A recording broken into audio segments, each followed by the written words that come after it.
Alright y'all, it's iPhone 13 day, at least for me. I wasn't able to pick up my iPhone 13 from the store yesterday, so I'm going down to pick it up today. Now, I was really late to pre-order it, so there weren't any delivery dates available before late October at the time, and so there were only one place available to pick it up, and that was the Apple Visitor Center on the Cupertino campus. And so I'm going to be driving down there today to see just how many people are excited to see the iPhone 13 in person, and I'm hoping that there's going to be a completely different experience picking up on Apple's campus. So we're gonna head down there now. Right now we're in San Mateo, which is a little bit closer to San Francisco. It's going to be a little bit of a hike to get down there, and maybe we'll pick up some grub on the way. So I'll see you in a little bit.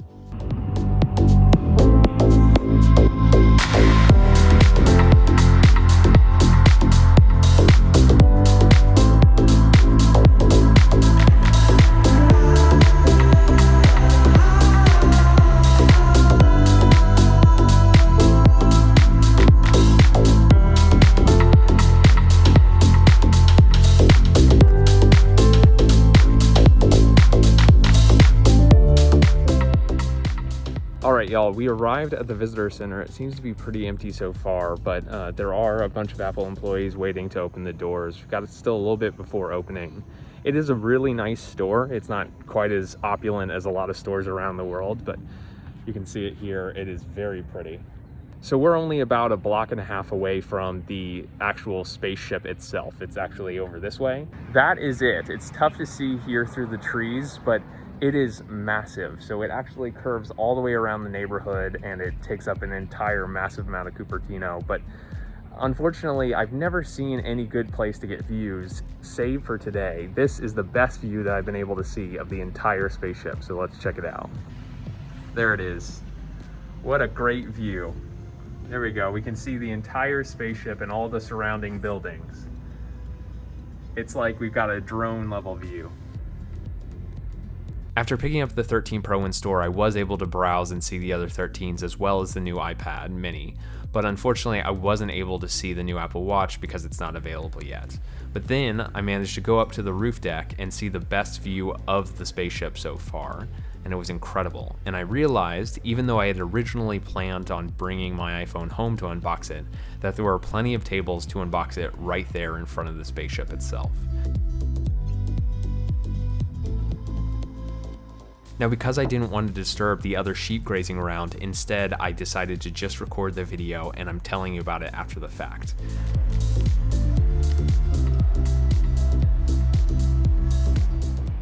The unboxing experience of the 13 Pro is similar to the 12 Pro. It doesn't have a charger included in the box, but it also doesn't have the plastic that we're used to seeing.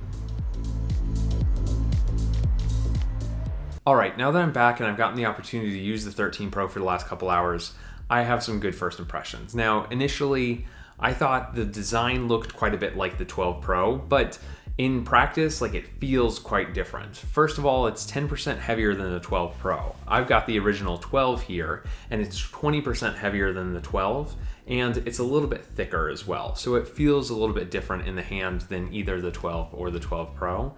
The design, I have the kind of Pacific blue color, and it is a very much slate blue gray. In some lighting, it actually shines and looks like a kind of light baby blue, but in most indoor lighting, it looks more grayish. It's not to say it's bad. I think the color match with the frame is a little bit off. The frame feels a little bit darker, and so it's not quite as consistent as, for example, my 12 having a pretty blue frame with the blue phone itself.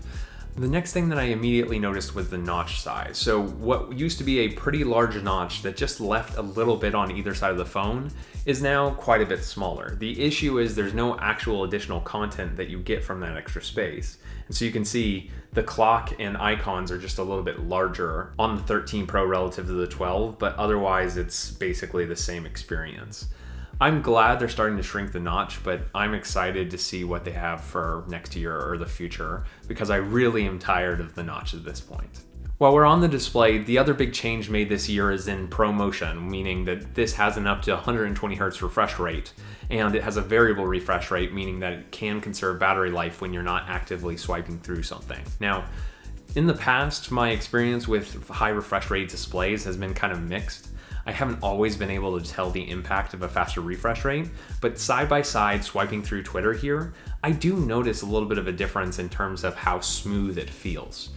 I wouldn't really say that I couldn't go back to a 60 Hz display, but I'm glad that Apple finally has 120 Hz refresh rate on at least their Pro models. The last big difference that I care about is in the cameras. Now, while the Pro Max last year had a unique camera, and that's why I went with it, this year they actually brought the same sensor shift technology down to the Pro model as well, meaning that the difference between the cameras has shrunk a lot. So I don't feel like I'm obligated to have that massive footprint of a phone in order to get a full experience, which is why I went with the Pro and not the Pro Max this year.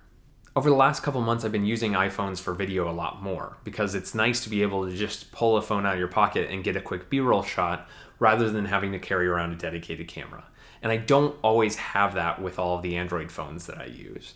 And so I'm excited to start using the 13 Pro for a dedicated B-roll camera, and I'll let you guys know very soon how I feel about it. First of all, I want to call out how cool of an experience that was. I've gone to Apple's campus a few times in the past, but never been able to actually get a good view of the spaceship itself. And it wasn't until this time that I realized that I can actually get a good view of it from the roof deck of the visitor center.